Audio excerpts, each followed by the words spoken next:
Story 1. I cut off all my friends 3 years ago. I was an addict and so were they. I moved to another country to get sober. It worked. I will be sober for 3 years in August. I have not found a single friend in these 3 years. It is lonely, but at least I am sober and healthier. Story 2.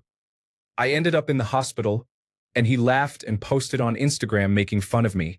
I could have died, and he was laughing instead of helping. Story 3. His own brother found him, the friend, sleeping with his girlfriend. If someone could do that to their own brother, they could betray me in a million different ways. Story 4. I called her to tell her the biopsy came back positive and I had cancer. After a very insincere, "Oh, that's horrible. I'm here for you," she once again hijacked the conversation to talk about her latest boyfriend. I realized she would never prioritize me the way I prioritized her. I was just done. Story 5. I realized that I was the only person making an effort in the friendship. I made plans, I reached out, and I was initiating everything. I stopped and decided to wait until they reached out. They never did. It was easy to move on from that. Story 6. Because she slept with another friend's boyfriend and then acted like she was doing her a favor because he was not that into her. She also regularly hit on me and my other male friends when she was drunk. All of us are married and she knows our wives, so yeah, she is kind of garbage. It has been close to 10 drama-free years now. Story 7. I realized that they were only using me to borrow money or get free alcohol. B. Only called or texted when they needed something. C. Were not growing as a person. D. Never asked me how I was doing. E. Stole from their own family. I am a pretty forgiving person, but even I have my limits and needed to respect myself at the end of the day as well. Story 8. She and her husband tried to take advantage of me while I was drunk. I pretended to be asleep to get out of it. I went to the airport 8 hours early. 20 years of friendship are gone. I am sober now. I only wish I had not said, "Take good care of your mom," to the older child when I left. That is not his responsibility. Story 9. We planned something for over a month, and he ghosted me when we were going to meet up. We had been friends for years, but he was constantly late, ghosting, and did not really put much effort into making plans. I told him that what he did was unacceptable and never spoke to him again. Story 10. He was a user and a manipulator, and as I later learned, had a history of abuse toward both his partners and their children. He would constantly complain, "Everyone always abandons me." For a while, that worked on me. I trusted the stories he told and believed his version of events. Eventually, he let his guard down, and I began to notice the signs of abuse. We had a mutual friend, and when that friend suddenly cut ties with him, I grew curious and asked why. We compared notes.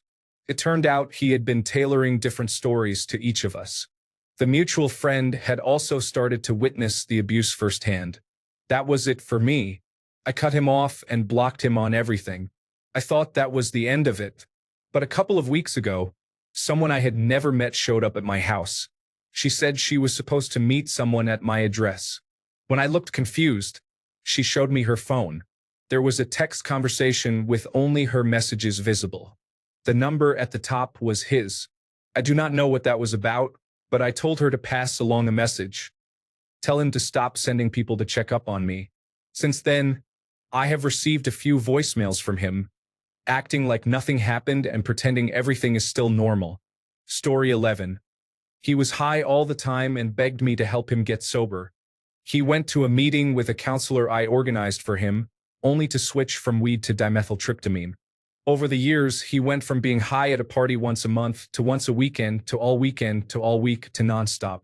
The last few months of our friendship, his days started with a joint before going to the bathroom. I went to counseling with him. I went for walks, runs, and to the gym with him. I fed him and held his puke bucket when he was coming down from something. One day, I had been having a bad time for a while, and I needed him for serious advice. His reply was laughter and belittling me. That's when I realized I can't keep this person in my life any longer. I tried. I gave him my all. Story 12. He came to my house very angry because I wasn't giving him enough physical affection. I have been happily married for 25 years, but not to him.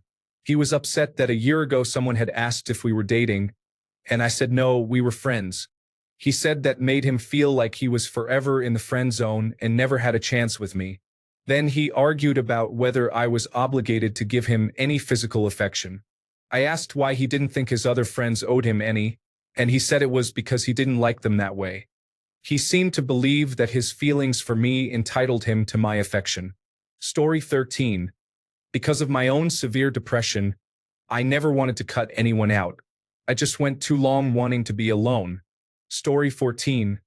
They were too attached and dependent on me. I started feeling overwhelmed and obsessive. He would simply put his feelings above others. Not on purpose, but I was struggling myself. I couldn't continue. Story 15. I was tired of her toxicity and always talking about other people behind their backs. It does not take a genius to realize that if she is talking badly about others, she is also doing it about me. Story 16. She is Christian and very religious. I thought I would be able to get along with someone who has beliefs vastly different from mine, and we did for a while. However, she was always struggling financially, and I was always paying to help her.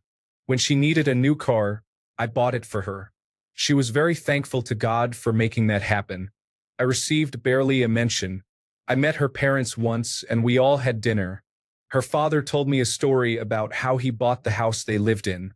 The main point was that the previous owners had a major setback and had to part with the house quickly, accepting a poor deal. He told me this story as an example of witnessing, where he was trying to convince me of his beliefs. To me, it was just someone's unfortunate event that he chose to exploit. I saw no merit in it. I realized that I was not compatible with this aspect of her faith, that anything good that happens is because of God, and the humans who actually made it happen do not deserve more than a cursory nod. Story 17. She had extremely poor boundaries, unmanaged mental health issues, and refused to hold herself accountable. It was not possible to reason with her or explain how her actions may have caused harm. To protect my own emotional well-being, I had to cut her off completely. Story 18. He was a Nazi. I do not mean that he had slightly conservative views. He did not like interracial couples. He believed America should be a nation for white people. And he added me to a Telegram channel where people shared recipes for napalm and similar materials. I decided to leave that chat and end the friendship quickly. Story 19. It became a one-sided relationship. I was the only one to call or visit. I always helped them, but they never had time to help me. Long ago they did, but not anymore, not for many years. They started forcing their new interests on me, repeatedly shaming me and expressing disappointment because I did not share those interests. These interests included music, restaurants, types of food, types of vehicles, and new friends.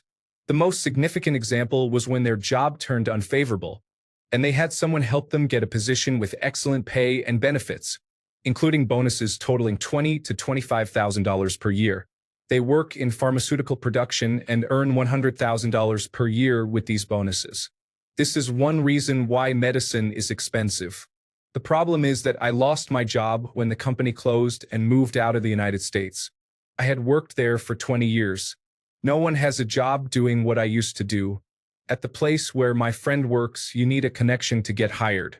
This former friend has repeatedly refused to help me get a job there. Me, hey, I really need a good job. Can you help me get hired? Friend, I can, but I won't. Me, why not? Friend, I just won't. Not only this job, but for every job they had a connection that helped them get in the door. Story 20. Because I realized that he viewed our friendship as a ledger. I did this for you, you did not do this for me, and so on. He also used something I told him in confidence against me. This is totally unforgivable. Story 21. Because every time we got into an argument, which he usually instigated, I was the only one to extend the olive branch. I refused to be friends with anyone who was not willing to admit when they were wrong or how their words and actions affected someone.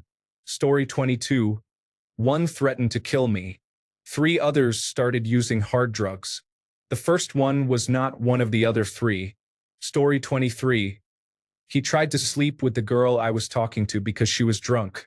She called me to pick her up, told me what happened, and multiple other friends came forward with their versions of the events. All stories checked out about that night. Anyone who would take advantage of someone else in a drunken state is despicable, but doing that to your friend's girl is especially evil. Story 24. Our conversations are never about me. One time, I traveled to a location to take an important professional exam. She knew about this since we were roommates at the time, and I even talked to her about how nervous I was before I left that morning. After hours of the exam, I finally finished and got my phone back. When I turned it on, her message popped up, and it was about her relationship drama. Something like, "Why did he say this to me?" At that moment, I realized she did not care about me or anyone else aside from herself and her boyfriend. Story 25. When I grew tired of feeling criticized over everything. When she asked how it was that she had never been married and yet I was engaged to be married for the second time. When she pouted and tried to make me feel guilty for not spending an entire day in San Francisco for her birthday while I was in the middle of moving. When I asked her not to put my child's bed together because my fiancé would do it when he got home from work, and with the utmost contemptuous look on her face said, "I do not rely on a man to do anything for me. Good for you, but I do. 25 plus years of friendship over. I have zero regrets." Story 26. I had a friend through a friend who hovered in our circle for far too long. There are many notable reasons why this guy was terrible and needed to be cut off. But the final straw was when he was invited to share a cabin with us in the wilderness of Wisconsin Dells. On the very first night, he challenged all the other guys to play wrestle, and when he was losing, he used a leg lock that injured a guy's ankle for the rest of the trip, preventing him from enjoying the trip. He also constantly posted on Facebook about how much he loved his girlfriend and how perfect she was, while openly talking to all of us about cheating on her and bragging about how he convinced a girl he just met at a music festival to perform oral sex on him in the bathroom. Minutes later, he posted from the festival about how much he missed his girlfriend and wished she was there. Truly despicable behavior. I followed his obliviousness to his own bad behavior through social media. One day, I finally couldn't take any more of his all lives matter and thinly veiled racist comments. I posted about how ignorant his posts were, and then he lectured me and blocked me.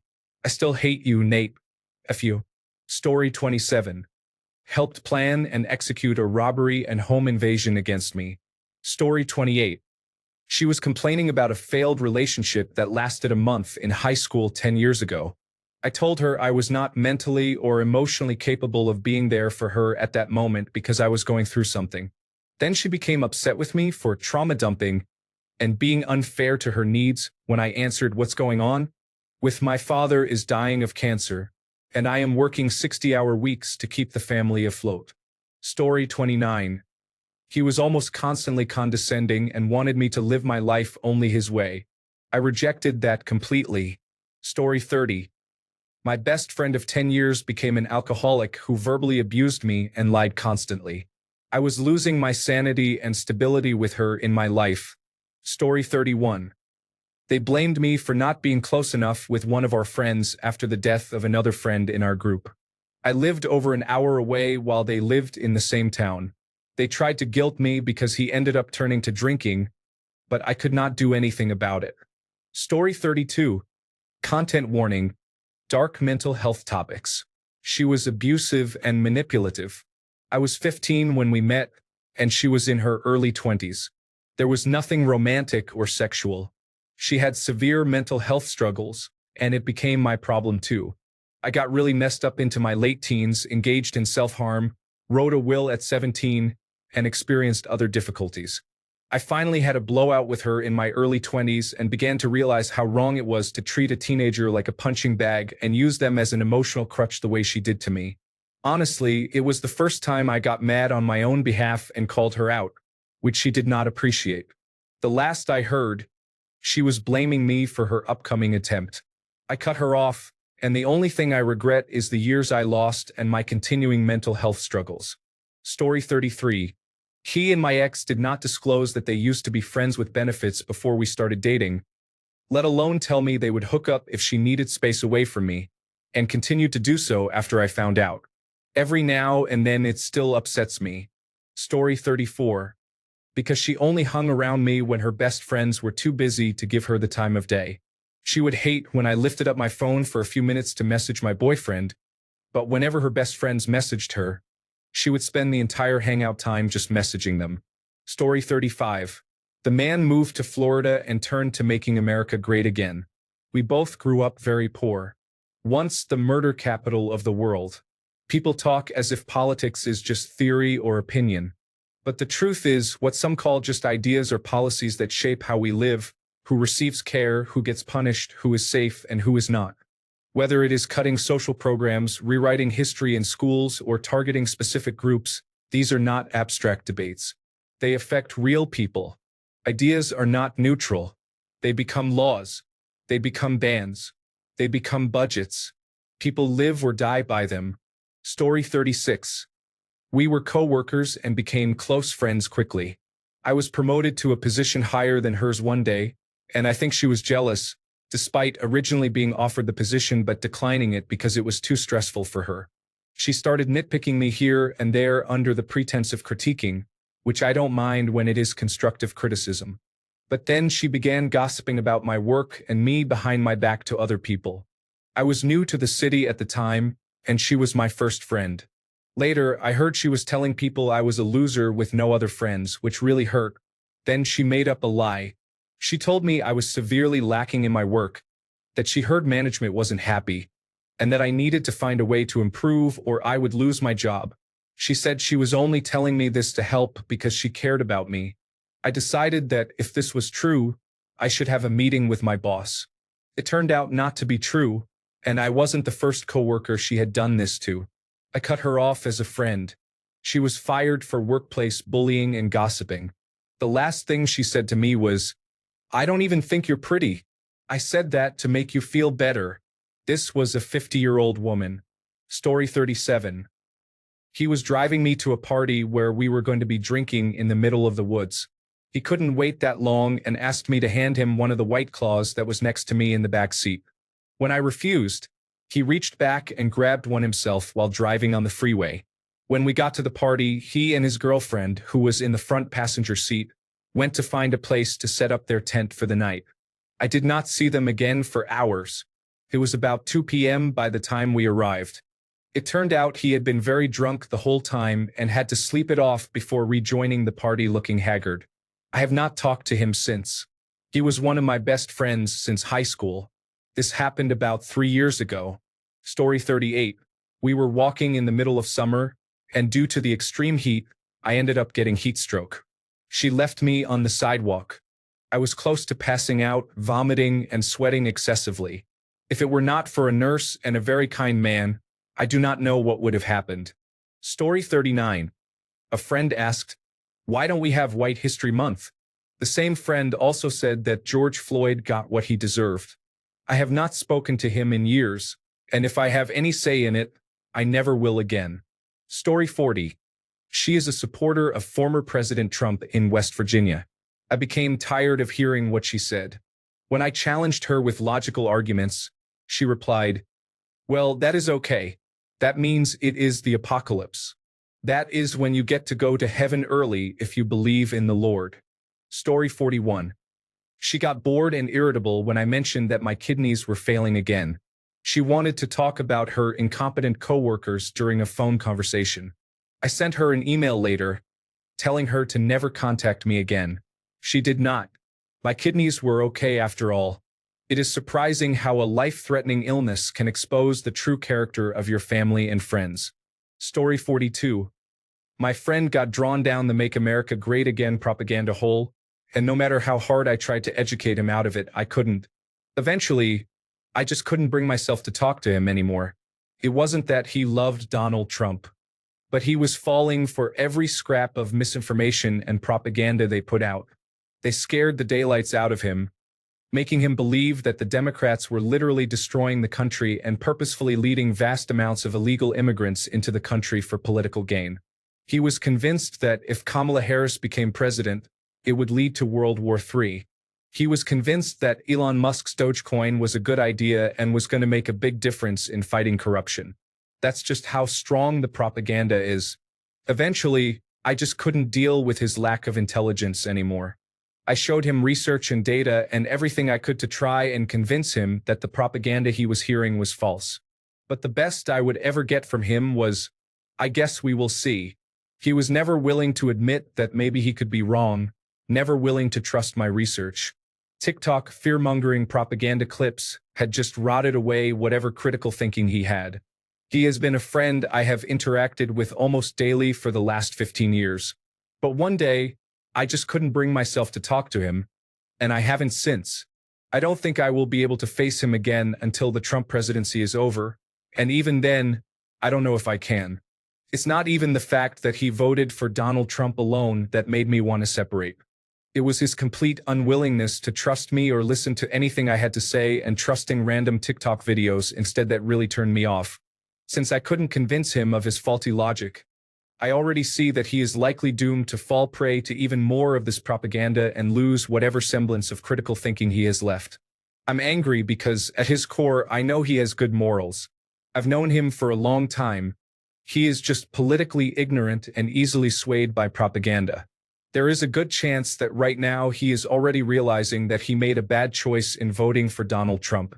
But that only makes me angrier in some respect. People shouldn't get to vote to destroy our country and then afterwards say, "Oops, I didn't know," because you should have known. Everyone, including your best friend, was telling you. Story 43. I was having one of the worst days of my life. I had just heard a classmate had died. My mother was going in for surprise emergency abdominal surgery, and I had just been asked to resign from my job, which meant losing my housing and insurance as well. I called the person I thought was my best friend, who also had a strong friendship with my mother. She made some bored noises as I explained what happened.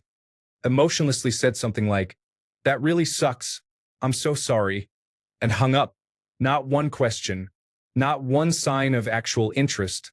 I went back through our text messages for the previous 6 months and realized I had started every conversation. I didn't have a best friend anymore. I tried not contacting her just to see what would happen. Almost a year later, she asked for a professional recommendation for resources for one of her clients, which I gave her because it wasn't the client's fault. Every conversation since has been her bragging to me about something. Honestly, I keep the lines of communication open because I need to remember who she really is now. She went and visited my mother a couple of years ago. She treats my mother well, it's fine. But I don't know who she is anymore. Story 44. Our morals and values no longer align with each other. Our friendship lasted over 35 years, but things started changing approximately 10 years ago. Story 45. The conservative turned sort of make America great again. Then spiraled. I couldn't do it anymore. I can disagree with someone and be friends. When we crossed the line to cult-like behavior, I had to walk away. Story 46. Telling our Polish friend a Holocaust joke was the last straw. She was abusive towards both of us, and a few years ago we decided, you know what? No. Story 47. He was not a good friend. Years of taking advantage of me, years of lying, and ditching me to hang out with my exes. Blocked so many opportunities. The craziest one was when he knew I was trying to get with a girl, and in the middle of the conversation, he interrupted and said, "Are you still going to be with that other girl today, bro?" I could not deal anymore.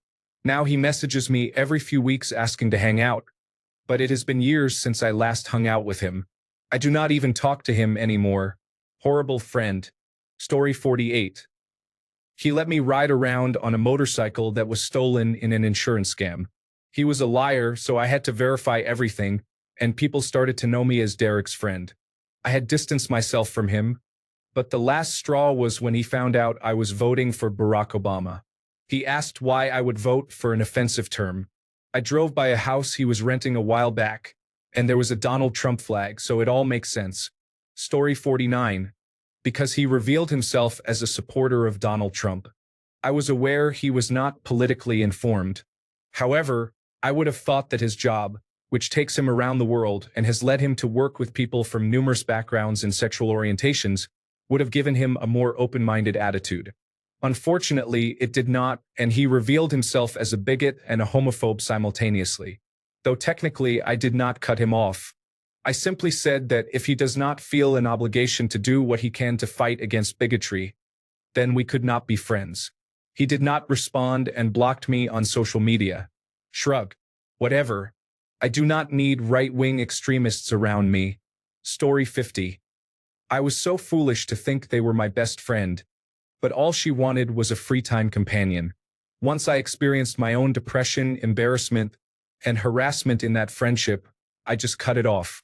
Story 51. She told a guy we had just met that I sent nude photos. For the record, I did not and do not send such photos, but that is none of anyone else's business, including hers. It was completely unprompted. We were standing in a group, he and I were talking about video games. During a break in our conversation, she leaned over and said, "She sends nude photos." Right in front of him, me, and the 3 other friends who were with us. The guy asked me later, "Why did she say that?" And I did not have an answer for him. She did a lot of things like that to me, both behind my back and in front of me, but that was my last straw. I had known the guy for 3 days at most. Story 52. She was my best friend.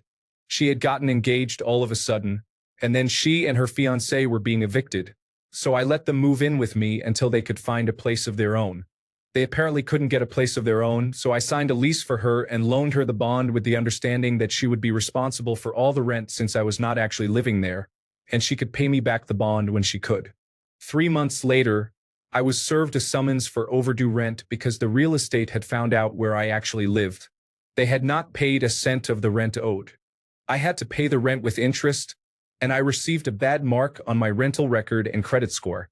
At the time, I had to get a loan to repay it as it was a significant amount and it caused financial stress. I was barely able to get by. I demanded she pay me back. I understood that she did not have the means to pay anything meaningful back, but as an act of good faith, I asked her to repay $1 a week until she was on her feet again. Well, you know what happened, excuses over and over. I forgave her because she was my best friend, and I would have done anything for her. Meanwhile, they had moved interstate all of a sudden. I had spoken to her the day before, and she said nothing about the move. A letter I received from her after the move told a story about how they had loaned some man at the pub $50. When he did not pay it back, they went to his place and set his veranda on fire. She did not see the irony in telling me that. Her fiancé turned out to be some sort of minor mobster who had a long record for arson and petty crimes. The sudden interstate move was to evade the law. Many debt collectors pursued him as well. I know this because they contacted me frequently about his whereabouts since I had signed that lease at his last known address. She was clearly not the person I thought I knew. A friend of mine would not think it was acceptable to avoid repaying debts, set fire to property over $50, or endorse a lifestyle of crime and mobster behavior. I went no contact. The last letter I received from her was one of seeming genuine surprise and upset about my withdrawal from her life. She thought she had done nothing wrong and blamed it all on her fiancé. Except I had not lent him the money. I had lent it to her. If she could not understand why I did not want to stay involved, that told me I was doing the right thing by not being involved. The last time I checked, they were both incarcerated, and their children are wards of the state. I am not surprised. Saddened, but not surprised. Story 53. Recently, I decided to cut off 2 male friends who were overwhelmingly condescending and misogynistic in every way. I do not want to surround myself with low-quality people who go against everything I stand for. Story 54. Trump. Several friends and most of my family. This is not a political matter. It is a matter of morals and values. Story 55. He started down the anti-LGBTQ bandwagon. My child is transgender. I had known this person for 20 years and used to spend a lot of time with him. Started small. He didn't want drag queens reading to children. I could accept that, even if I disagreed. Then he believed LGBTQ people shouldn't have any special rights, even though those rights were just basic rights. His niece confronted him at this point, and I stopped hanging out with him. Later, he insisted LGBTQ people shouldn't marry, but not to worry because the law wasn't going to change. There is currently a case that might return the decision to the states, and I can guess how that will turn out. This was when I stopped meaningful interaction with him, but since he was part of my main friend group, I stayed silent. Finally, he started posting that LGBTQ people needed to be quiet and submissive. That attitude is unacceptable, but his Facebook group didn't just promote silence. Other posts advocated violence against LGBTQ people, and the main group referred to LGBTQ people disappearing. At that point, I had to choose between respecting my child or my friend. I chose my child and cut him off completely, telling my friend group that I would stop spending time with them because of him. My entire friend group was uncomfortable around him, and we all cut him out. He still believes it's because he voted for Donald Trump, not because he posted multiple times a day advocating that LGBTQ people should not exist. People don't abandon you for voting for Donald Trump. They abandon you because of who you are when you do. Story 56. Friends for over 25 years. I thought I really knew the man. He was the best man at my wedding. One night, after a couple of beers, he expressed all kinds of racist ideas, pure bile I will not repeat here. I had never heard anything like that from him before. He is college educated, a successful businessman in the community with many Black and Latino customers. I pushed back, wanting to understand where this was coming from. His response convinced me it came from a broken mind and a sick, putrid soul. Like pure Nazi nonsense. His whole life is a fraud. I paid the tab, got up to leave, and told him I would never cross his threshold again. He needed therapy, and he would never be welcome in my home. That was 3 years ago. He tried to reach out last Christmas, but I blocked his number. It is still hard to grapple with. Story 57. She canceled twice on plans she suggested. The final straw was canceling on the day of my housewarming party. We have been friends for 20 years and were bridesmaids in each other's weddings. Story 58.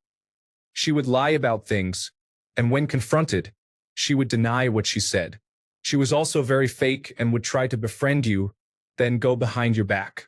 She is studying to be a doctor now, and I feel bad for her future patients. Story 59. Because it was not safe mentally and emotionally to be around him anymore. I still see his posts on social media from time to time, and he seems to be doing much better now that he is away from his family. Story 60. We had a disagreement, and she was very rude in my opinion, using far more swear words and insults than the situation deserved. I was absolutely shocked because I normally do not fight with people and believe there is always a civil way to resolve an argument. Her words were very hurtful, and I interpreted them as, I do not want to talk anymore. So I wrote a goodbye message and thought this was over.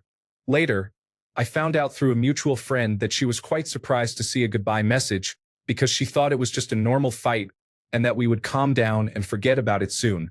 I was shocked again, thought hard about it, and realized that it is not acceptable for me to be friends with someone who thinks it is normal to yell at and insult a friend. So, a couple of years of friendship end here. Story 61. She had serious anger management and addiction issues that were affecting her home, her job, and her dog. I tried to help, but things always blew up. So I ended the relationship and left. Story 62. When I realized she was too comfortable lying to me to save face and was easily manipulated by the men she loved, I no longer trusted her or her judgment, so I stepped away. Story 63. She was jealous because I scored a better job with better pay, and I was happy. She became very jealous, but it ended after I felt used for months. The resentment from her was building, and her words were, "You do you," as a nasty response to me trying to share my feelings about our friendship. She did not care, and I realized I had wasted 4 years in a codependent friendship that was over now that I had improved my life. I think she feared I had moved past her with my new job. It has been 2 years. I do not regret my decision, even though I was lonely for a long time. She was toxic and jealous. Story 64. She only called me when it was time for her kids' birthdays or Christmas. Yes, I love being reminded 4 times a year that I need to give a gift to someone who never returns my calls. Forget you, Linda. Story 65. When I realized they voted for Donald Trump, it meant that their moral compass did not align with mine at all. Story 66. She was defrauding the United States government by getting a job and quitting 2 weeks later so she could keep her food assistance benefits. We were both in college. She tried convincing me to apply for food assistance, but I told her that I was fine on my tater tot and ramen noodle diet. I grew up very poor, and I just couldn't imagine taking food assistance when I was able to provide food for myself. Story 67. On the verge of that right now with someone because he is so incredibly immature despite being in his mid-30s. It is honestly almost embarrassing. Story 68. Once, I looked around and realized I was always the one listening. They would leave lighter, and I would stay behind carrying the weight of their emotions, though I never really had a safe space to share my own. We used to laugh until 2 a.m., dream up business ideas and music festivals over coffee-stained napkins, and promise we would grow old together. But over time, the calls became mechanical, the silences suspicious, and the jokes turned a little too sharp, especially when they started recycling things I had once confided in them. These turned into punchlines or weapons. I started shrinking myself to keep things smooth, and I mistook that exhaustion for loyalty. So I chose silence, a quiet exit, no drama. I guess this is growing, they said. Story 69. They just ran away from me while I got jumped. Lack of loyalty is, for me, a one-way ticket to the dumpster. Story 70. After saying hi several times a day over text or instant message, I would respond, and then they would proceed to talk about themselves or things they had going on, never asking me how I was. Story 71. She insinuated that there was no such thing as sexual assault and that it was cheating. This happened when she talked about a mutual friend of ours, whom I was much closer with. I cut her off immediately and warned the mutual friend about how she felt. Safe to say, none of us talked to her anymore. Story 72. I saw how she supported her partner and friends and realized I was not as important to her as she was to me. I had to let go. Story 73. She was one of those people who prided herself on being brutally honest but was more interested in the brutality than in the honesty. Story 74. He was a conservative, which was fine. We could always have civil disagreements over politics until he moved to a red state. After that, he went off the deep end. I couldn't even call to ask if he had seen the latest Marvel movie without him launching into a rant about how this country was founded on Christian values. Story 75. Because they started to tell me that diversity, equity, and inclusion was leading to unqualified doctors, lawyers, and others, I told them that was racist. They kicked me out of their house because they were offended by that. Story 76.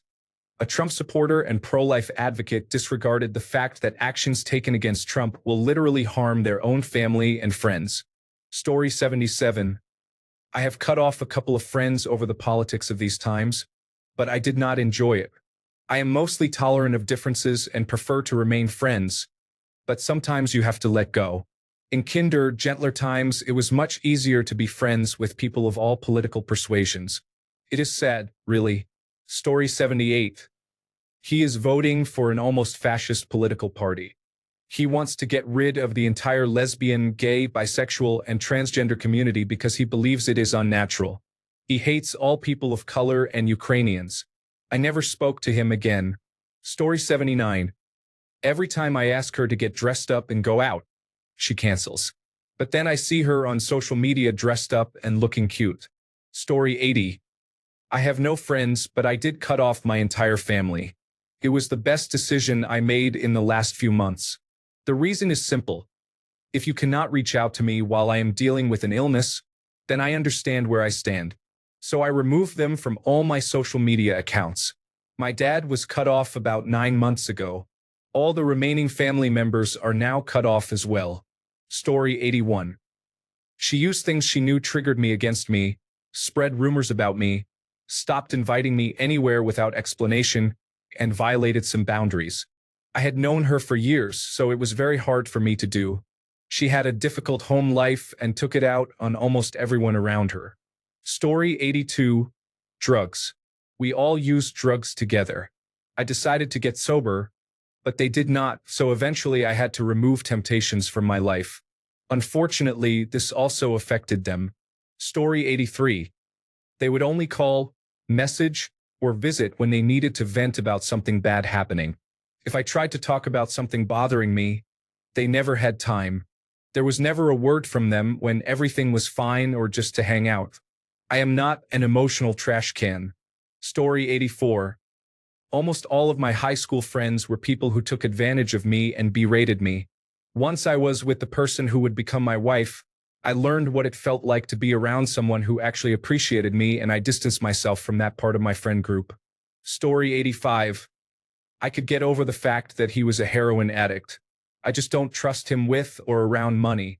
But when I saw the brand new white supremacist tattoo, that was too far. Even if he did it just to get access to drugs. Story 86. I was always the one reaching out. This time, I decided to wait for him to reach out. I am still waiting after years. Story 87. Did they reach out to see how long it takes for them to check if you are okay? I never heard from them again. Story 88. Everyone was dishonest. They wanted to see me fail. They never had dreams or goals, no ambitions. Whenever I had a goal or idea and was thriving, they would question me and try to bring me down. It was an easy decision to remove them from my life. I got ahead and made something of myself. As for them, I never looked back, and I won't. I will never be rude if I see them in public. I just want nothing to do with them. I do not wish them any harm. I just do not want them in my life. I have one best friend now, and I like it that way. We share the same goals. We lift each other up. We are both thriving, and we talk daily. He is like a brother. Sorry for the little rant. Story 89. I stopped reaching out because she was jealous of me and leaving my messages undelivered just to see what would happen. I started hanging out with other people and forgot about her. She realized her mistake and apologized. I forgave her and waited for her to change, but she didn't. So I told her I didn't want to be part of this unbalanced dynamic, and we are officially done. Never trust words, only actions. Story 90. Before the 2020 election, I asked him how welding school was going. Without answering the question, he launched into a bizarre rant about labor unions and Joseph Biden, then continued criticizing Biden in general using common conspiracy theories. He eventually paused long enough for me to speak. I'm not really a fan of Joseph Biden either, but I'd still take him over Donald Trump. Then he started screaming, red in the face, insulting me and my family personally, before kicking me out of his apartment and slamming the door. A man I had known for over 20 years. It's like a disease. Story 91. My best friend was my cousin, 2 years younger than me. We were like brothers. Every weekend, we slept over at each other's houses. We were constantly together, riding bikes, playing video games, and being neighborhood nuisances. From the age of 5, we were close. We are talking about a good 35 years. Then Donald Trump happened. My cousin put on the red hat of hate. A family member died during coronavirus disease. We had a small funeral. My cousin started the anti-vaccination, coronavirus disease is a myth rant during the funeral. I told him that was not the place. After the funeral, apparently the parking lot was the place. We had a big fight. I have not seen him since. 5 years now. I never would have imagined. Story 92. She was never there for me when I needed her. I was always there, spending hours on FaceTime when she was going through relationship drama. Anytime I needed someone to talk to, I was left undelivered. Story 93. When they did not check on me for a 5 to 6 month period during chemotherapy, I addressed the issue promptly. Story 94. He was a toxic person who would shout at you for no reason whenever he had temper tantrums, which were frequent. The last time I spent with him, he was walking up to women in a bar and inappropriately touching them. Story 95. Did not come to my wedding after responding and verbally confirming. Then did not bother saying congratulations, reacting on social media, or sending a gift. Story 96. She went through 2 really difficult situations back to back. It changed her fundamentally as a person. She was happy and energetic before everything happened, but afterward, she was mean and rude all the time. She made decisions that were reckless and dangerous. I helped her as best I could, helped her get her job back, and checked in with her often, but after a year I had to cut it off. She never got back to who she was. It really affected me because I had to mourn my friend and also come to terms with leaving someone because of trauma. I felt like a terrible person for a long time, but in the end, I did the best I could to help her work through it. Being around her while she lashed out at me and put herself in danger repeatedly was just too much. Story 97. He was openly homosexual and often tried to engage with straight men. I would dismiss it as typical behavior of a flamboyant gay individual. Then he accused me of being homophobic for not complying while he was intoxicated. He was toxic. Story 98. I decided I did not deserve to be her emotional punching bag and still be expected to apologize every time she snapped at me. Story 99. So that when we reunite, it can be even better, and we can leave petty issues behind us because we know each other's hearts, and it is a beautiful thing. Story 100. He was immature and rude. He asked me to kidnap his ex-girlfriend's cat after they broke up to hold it for ransom. No way. My other friend was cool, but after COVID-19 hit, they became very anti-vaccine and supported Donald Trump. So I slowly stopped seeing them. Story 101. He was possessive and rubbed it in my face that he had more friends than me when I was already barely hanging out with anyone. It was just toxic behavior. Story 102. He decided he would rather spend his time with his girlfriend, now wife, and I have not spoken to him in about 10 years. He would post about hanging out with our mutual friends at the time on social media. When I asked him in advance if he wanted to hang out or grab dinner, he would always respond, "Oh, I have to work this weekend," or "I'm hanging out with my girlfriend after work." However, he has time to hang out at 10 p.m. on a Tuesday night when I am resting for work the next day. Story 103. Good guy who was too immature. 90% of the conversations with him were about fixing problems created by his bad decisions. At some point, I realized that I was prioritizing too many of someone else's problems over my own. Story 104. I had to leave an entire group of friends so I could get sober. I still love those people, but I had to leave for my own safety. Story 105. I realized she was stringing me along, so I called her out on it. She didn't have a good reason, so goodbye. Story 106. He became obsessive and strange. I found out he was not dating the girl he claimed to be, but was instead hardcore stalking and harassing her. I did not want to keep that type of person in my life, so I told him to leave me alone and blocked him. Story 107. She kept cheating on her husband. It made me realize what an ugly person she was. She would bring her child around men and make him lie to his father, or she would leave the child with me. She told the men her husband abused her to gain attention and sympathy. She told her husband she was with me and made up stories about me to make me look bad and cover her lies. She hurt many people by doing all this, including the men she was involved with. She also acquired several sexually transmitted diseases and transmitted them to her husband. You would think she would stop after the first one. She and her husband were my childhood friends. I had known them for 30 years. It was hard to watch her do this to him. She became an extremely compulsive liar, which greatly affected our relationship as well. I tried very hard to get her some mental health help and begged her family to talk to her. But no one could make her listen. Things ended very badly. I miss her a lot, but not who she became during the last 5 years we were friends. Thanks a bunch for sticking around till the end of the video. Remember to subscribe, and until next time, stay awesome and goodbye.